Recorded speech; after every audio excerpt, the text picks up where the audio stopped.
Most people have the capacity to come up with their own best guidance. It's an act of hubris when we help others to understand our point of view. Very humbling moment for me, what I think courage ought to look like versus what it really is. We were doing firing, we were going around. This woman came up shaking. She said, when I was 4 years old, I set myself on fire. It's traumatized me ever since. She puts the torch in her mouth. The place erupts. Her children sobbing in the background. I was in the presence of a master of courage. How you hold something oftentimes is what it becomes. And if we can change the way we hold it, we can often change the trajectory of where it goes.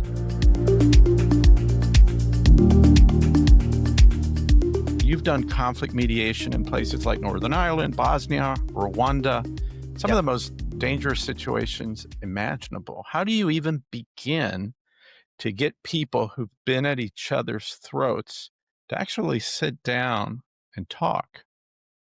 You do it slowly. That's the first thing. We're so used to working quickly. Speed is very useful for ideation, but it is not really useful for connection, and it's not really useful for depth. And by the way, this is another reason why we spend time in the outdoors, because the outdoors teaches us that the natural pace of the universe is slow to medium, right? So you have to go slow to medium. That's the first thing. The second thing is, what has been very helpful to me is that in all of the situations that I've been placed in, I am not a content expert. I'm not. Northern Ireland, I'm Jewish. In Rwanda, in Bosnia, I mean, I have no sort of horse in the race, so to speak. And so to have a kind of an objectivity that keeps you open and people know that you don't have a particular bias when you go in, I think is incredibly helpful. And the most important thing from my point of view, and there's no secret formula behind this, it's what most people want more than almost anything else, is to be seen and to be appreciated for their perspective. And you may not agree with it, you may vehemently oppose it, but if you were raised in the way that they were raised and had the experiences that they had and had the traumas that they had, you probably see the world in exactly the same way.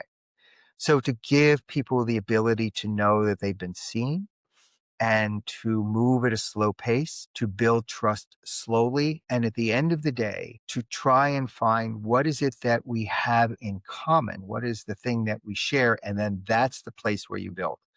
When I went to Northern Ireland, Bobby Sands had just died in prison.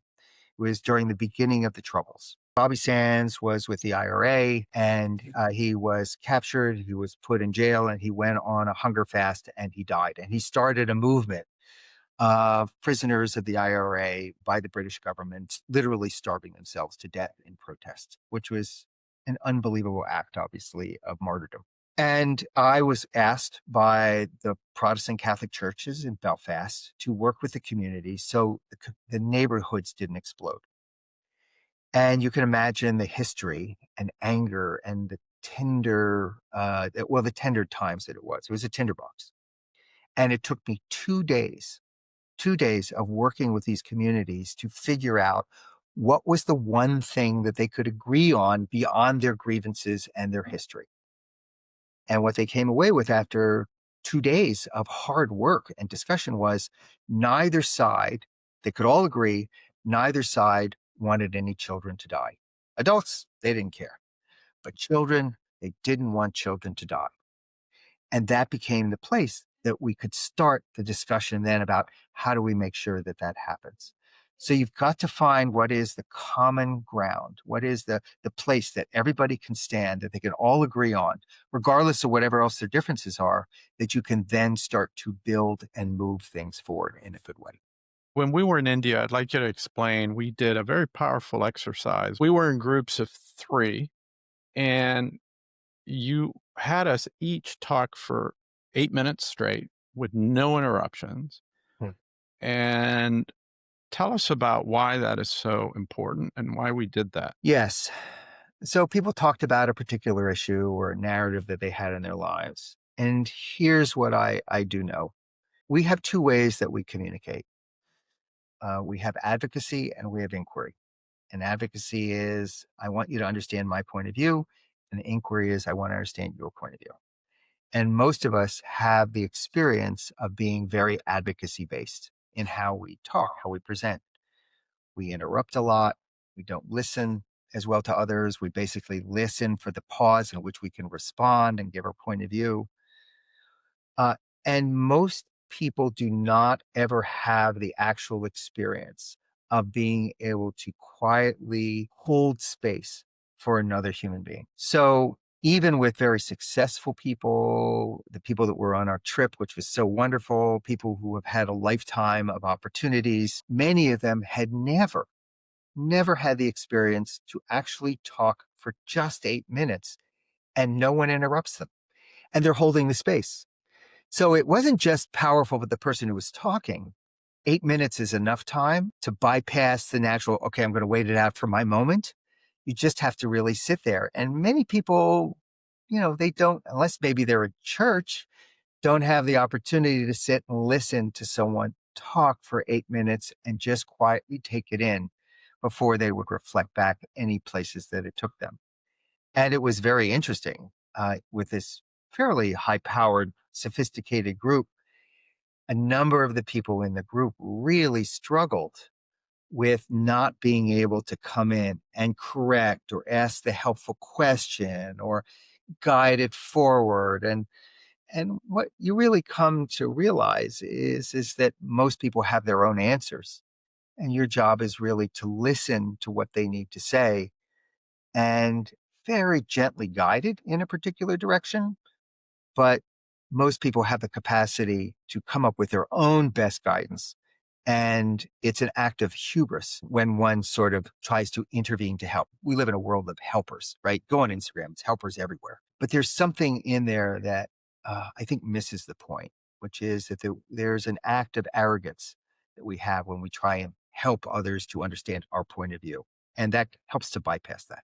Right. And another thing that you had said earlier was the power, and you're very good at this. And I think it's a skill that particularly our young listeners should work on, which is humor.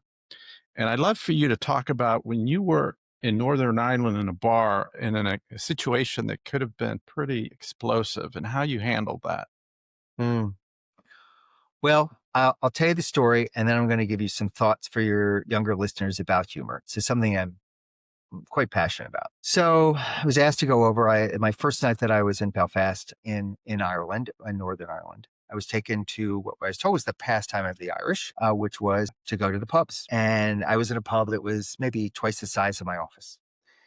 I have a voice that's a little high and on the nasally side. I have a Philadelphia, South Jersey accent. So I say things like Coke, Hoagie, no, potential, shopping at the Acme, things like that. Remember, it was a very politically tense time during the Troubles. And a guy comes over, he leans over my table and he says, I see it from the States. I said, why, yes, that's true. He says, so tell me, what do you think of the Troubles hit in Belfast? Pardon to my Irish friends and listeners, it's a very bad Irish accent. My friends got very nervous because one never asked a stranger about their views of politics at the time, the Troubles, because people have been murdered and sometimes, even worse, just as bad, just for voicing their opinions. Plus, you would never ask a stranger, let alone a stranger who's not even from your own country. And they got very nervous. And they said, oh, pay no attention to him. He's just drunk. He's just drunk. But he wasn't just drunk, Charlie. He was an angry drunk. Wow. And he leans forward a second time and he says, I said, Yank, what do you think of the Troubles hit in Belfast? At this point, the entire pub just goes dead silent. And there are about 150 people in there, and they're all staring right at me. And then he leans over and he says, I said, Yank, tell me about the troubles between the Protestants and the Catholics now! And he slams his fist down on the table. So I slowly stood up from my chair. I looked him in the eye with my best John Wayne impression. I took off my jacket to reveal underneath the t-shirt that said, don't shoot, I'm Jewish. The pub sort of roars in loud laughter. Then he leans over and says in a loud stage whisper, hi, but are you a Catholic Jew or are you a Protestant Jew? And then he wouldn't let me answer the question. And we actually became good friends. So here's the thing about humor. The word humor comes from the same root as the word human, humidity, humus. It means moisture. And when we lose our sense of humor, we become brittle, we get dry. And one of the values of humor is when we laugh, we don't laugh at our sacred cows. And we have so many strong attachments in this world to our sacred cows. But when we laugh at whatever it is that we have, it releases things a little bit. It allows us to detach. And where we do not laugh shows oftentimes where we have over attachments to things. When people go, that's not funny, that usually means there's some work to be done about letting go of our attachments of the way we think things should be. And if two people can find a common place to laugh together, to find humor and grace in that, it is oftentimes one of the greatest ways to bond. And so, yeah, it's a very important tool for anybody. Yeah, I agree. I started writing for Market Watch. It's a sister Okay? publication of the Wall Street Journal. You have the Wall Street Journal, Barron's, and Market Watch. Every article is satirical, sarcasm, dark humor. It's like finance topics, and I would read them to my mom, the draft, when she was still with us. And if she laughed a few times, I Kept it I in. got it just right because I figured you may not agree with me, but if you've had a tough day and you read this, you're going to get a chuckle, a laugh, and you're going to learn something because I think when you anchor something with humor, it's almost like they say a picture is worth 1,000 words. And I think it's the same thing, especially with satire. But David, can you share one of the most dramatic transformations that you've witnessed in your work? Someone who started out full of hate or resistance and then completely changed their perspective.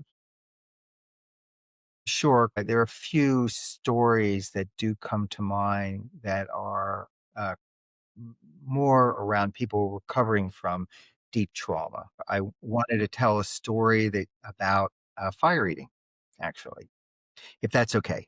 Of course. Uh, so I was teaching a group of people to eat fire, and I was working at a place called Ivy, which is a University of Western Ontario, right there, Richard Ivy School. It was the third day of a 3-day program, and there were about 30 people sitting around in a circle, and they kind of knew each other, and they'd all work in the same company.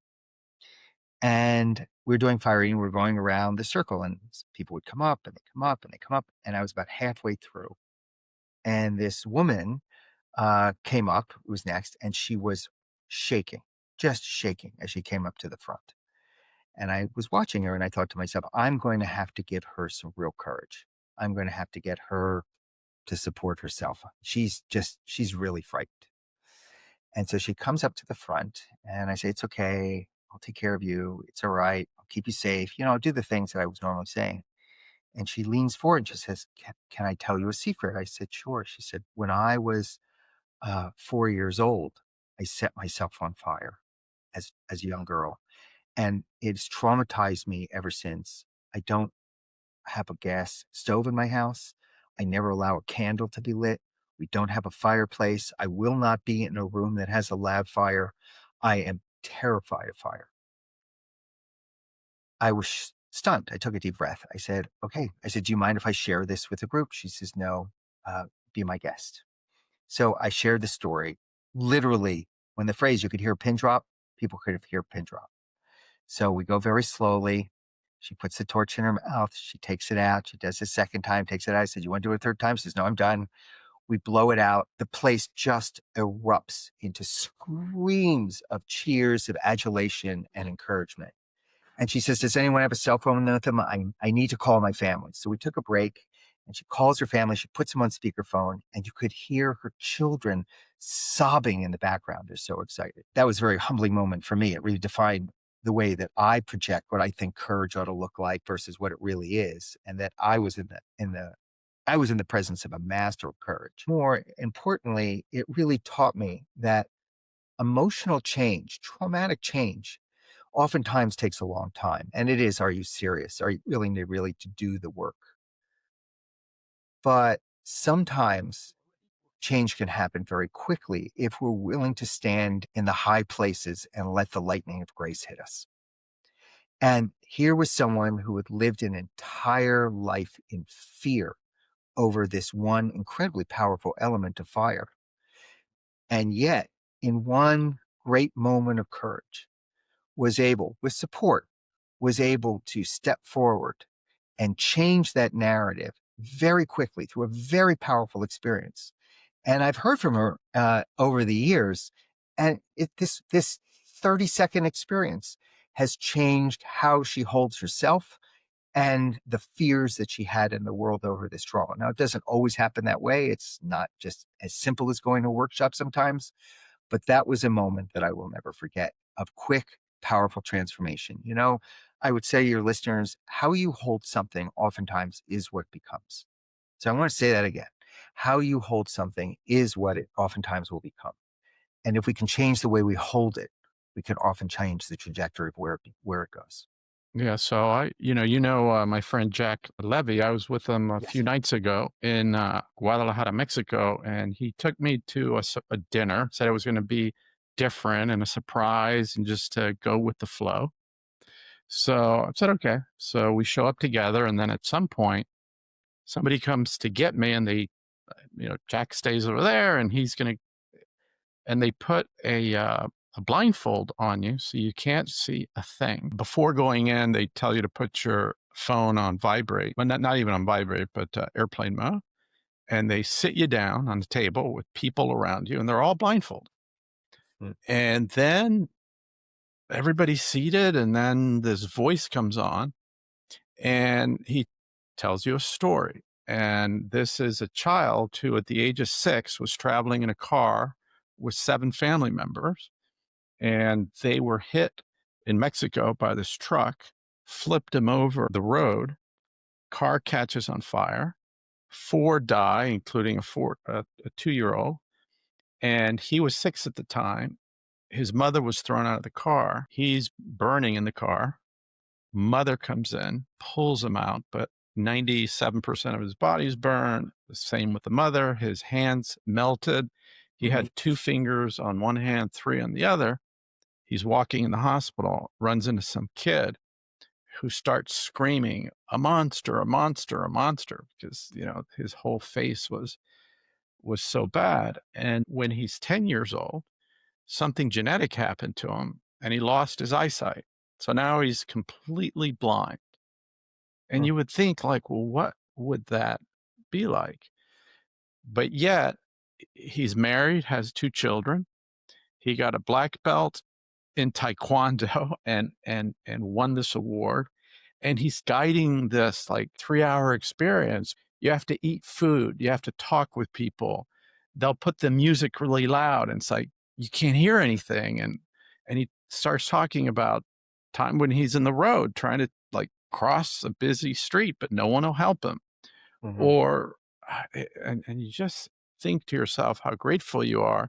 And they're playing music, and at the end, before they told us to take off our blindfold, there's like this beautiful piano music. It sounds like Chopin, like, oh my God, like, oh, it's amazing. And then you take off your blind and you see him playing the piano with basically 5 fingers that Whoa. he learned. And the lesson was just, it's not what happens to you in life, it's how you respond to it.